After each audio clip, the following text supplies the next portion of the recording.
Welcome to ATR TV Telugu. Kumki ఏనుగుల ద్వారా పంట పొలాలను రక్షించేలా, ఏనుగుల దాడులను నిరోధించేలా కర్ణాటక, ఏపీ ప్రభుత్వాల మధ్య ఒప్పందం కుదిరింది. ఇరు రాష్ట్రాల ప్రభుత్వాలు, అటవీ శాఖ అధికారుల మధ్య 6 అంశాలకు సంబంధించిన పత్రాలపై శుక్రవారం సంతకాలు జరిగాయి. ఈ కార్యక్రమంలో మంత్రులు, ఏపీ నుంచి డిప్యూటీ సీఎం పవన్ కళ్యాణ్, కర్ణాటక మంత్రి ఈశ్వర్ ఖండ్రే, ఇరు రాష్ట్రాల అధికారులు పాల్గొన్నారు.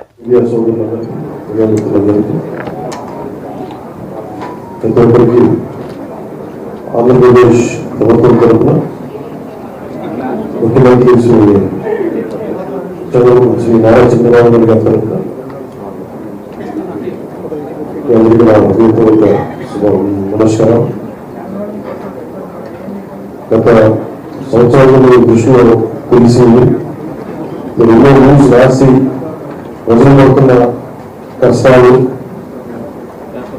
సమస్యలు మీరు దృష్టికి తీసుకొచ్చిన క్రమంలో ప్రత్యేకమైన సమస్యలు మీడియా దృష్టికి తీసుకొచ్చినప్పుడు, క్షేత్రస్థాయిలో తిరిగినప్పుడు ఒకటి కీలకమైన అంశం ఏంటంటే, చిత్తూరులో కానీ, మనకి నెల్లూరు జిల్లాలో కానీ, విజయనగరం, కాయతూరు ఇలాంటి చోట్ల ఏనుగులు పంటకాలం గురించి భోజనం చేయడం, అలాగే కొన్ని ప్రాణాలు కోల్పోవడం, గాయపడటం, ఇవన్నీ జరిగిన సంఘటనలు.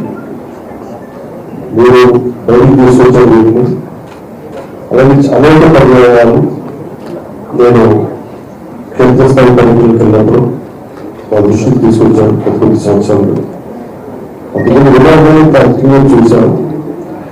చూసినప్పుడు ప్రతి ప్రభుత్వం శ్రీ నారా చంద్రబాబు నాయుడు గారి ఆ గవర్నమెంట్ ఎన్డీఏ ప్రభుత్వం అధికారంలో రాగానే డిప్యూటీ సీఎంగా అటవీ పర్యావరణ శాఖ చేపట్టగానే నాకు ముఖ్యమంత్రి విషయం తీసుకుంది, పంట పొలాలను విధ్వంసం చేస్తున్న ఈ ఏనుగుల సమస్య ఎలా తీర్చాలని పిసిసిఎఫ్ ఆంధ్రప్రదేశ్ ఆయన అడిగారు, చెల్లి చౌదరి గారిని అడిగారు.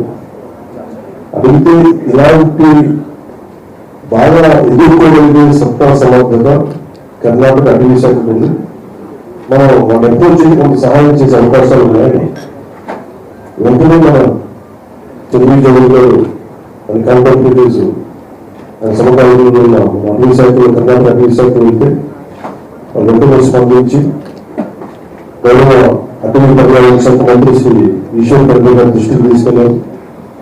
తీసుకెళ్ళిన వెంటనే చాలా పెద్ద మనసుతోటి చాలా సాధనంగా ఆహ్వానించి వాళ్ళు సంపూర్ణ అమలు చెప్పండి, తను ఏం చేయగలిగారు చెప్పాలని చెప్తే వెంటనే నలభై గంటలు నాకు అపాయింట్మెంట్ ఇచ్చారు. లెస్ దాన్ 40 hours మొత్తం సిద్ధం చేశారు. విధానసౌధకి వెళ్ళారు. కర్ణాటక విధానసౌధకి వెళ్ళి కూర్చుంటే చాలా ఆంధ్రప్రదేశ్ నుంచి మన ప్రజలందరూ తరఫున సమస్యలు వినియోగించారు. దానికి ముందే కర్ణాటక గౌరవ ముఖ్యమంత్రి శ్రీ సిద్ధరామయ్య గారి దగ్గరికి కలిశాను. వారికి కూడా తెలియజేశాను. తెలియజేసి వారు ఒకటే చెప్పారు, సంపూర్ణ మద్దతు మీకు అని చెప్పారు. శ్రీ సిద్ధరామయ్య గారి దగ్గరికి కలిశాను, వారికి కూడా తెలియజేశాను. తెలియజేసి వారు ఒకటే చెప్పారు, సంపూర్ణమైన మద్దతు ఉంటుంది మీకు అని చెప్పారు. అలాగే ఈశ్వర్ ఖండ్రే గారి దృష్టికి తీసుకెళ్తే ఆ రోజున చాలా పెద్ద ఎత్తున స్వాగతం పలికి, చాలా ప్రేమగా, ఆప్యాయంగా సమస్యలన్నీ విని, సాదరంగా ఆహ్వానించి చెప్పారు. ఈ సమస్యలు ఉన్నాయంటే వెంటనే ఆయన పెద్ద ఆలోచన కూడా అలా చేయలేదు. మీరు ఇంత దూరం వచ్చారు, మేము మీకోసం చేస్తాం.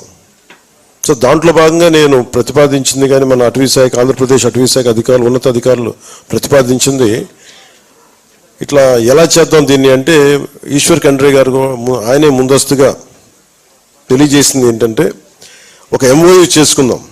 ఇప్పుడు దాకా దేశంలో ఇరు రాష్ట్రాల మధ్య అటవీ శాఖకు సంబంధించి ఇలాంటి ఎంఓయూలు ఎప్పుడు జరగలేదు. అది ఈశ్వర్ ఖండ్రే గారు చెప్పారు, ఇప్పుడు దాకా ఎప్పుడు జరగలేదని.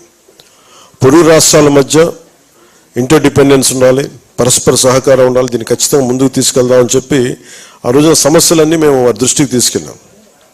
తీసుకెళ్ళినప్పుడు ముఖ్యంగా 6 అంశాల మీద చాలా కీలకమైన నిర్ణయాలు తీసుకున్నాం. ఒకటి, ఈ ఏనుగులు మొత్తం మన ఒకవైపు మన తమిళనాడు నుంచి కర్ణాటక నుంచి ఇటు కేరళ నుంచి మొత్తం ఇది ఎలిఫెంట్ కారిడార్. అది ఒకసారి తమిళనాడులో ఉన్న ఎలిఫెంట్స్ కూడా ఇక్కడికి వచ్చేస్తాయి. మనకున్నది కంటే కూడా వస్తున్న ఏనుగుల సంఖ్య ఎక్కువ.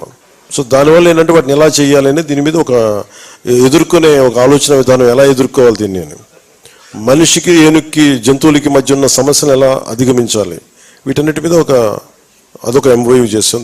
అదొక అంశం.